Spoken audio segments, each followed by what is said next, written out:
இன்றே டவுன்லோட் செய்து உங்கள் ஃபேவரட் ஷோக்களை என்ஜாய் பண்ணுங்க. இவள கனடாக்கு ஃளைட் ஏத்தி விட்டுட்டு வந்தா இவ பின்னாடியே கதை சொல்லிட்டு வந்து நிக்கிறா. இத நான் எப்படி பார்க்கணும்னு நினைக்கிறீங்க?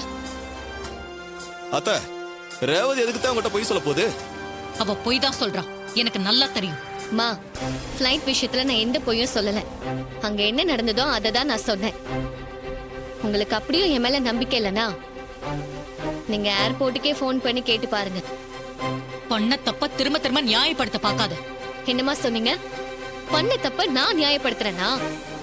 நடந்த எல்லாத்தையுமே உங்களுக்கான நியாயமா நீங்க மாத்தி வச்சுக்கிட்டு எதுவுமே தெரியாத ஏன் மேல மொத்த பழியும் ஏத்தனா எப்படிமா? என்ன ரேவதி, பேச்செல்லாம் ஒரு மாதிரி இருக்கு. ஏன் முன்னாடி நீங்க பேசின பேச்சு எதுவுமே சரியா இல்லாதப்போ நான் பேசுறது மட்டும் ஒரு மாதிரியா இருக்கிறதுல என்னமா தப்பு இருக்கு? ஐயோ, நீங்க ரெண்டு பேரும் என்ன பேசிக்கிறீங்கன்னு எனக்கு ஒண்ணுமே புரியல.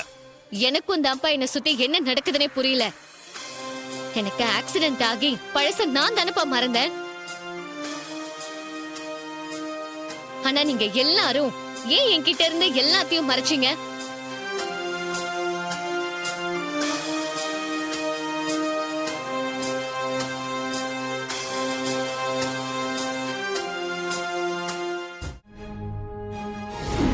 ரேவதி, ஆமாப்பா, எனக்கு எல்லாமே தெரிஞ்சிருச்சு.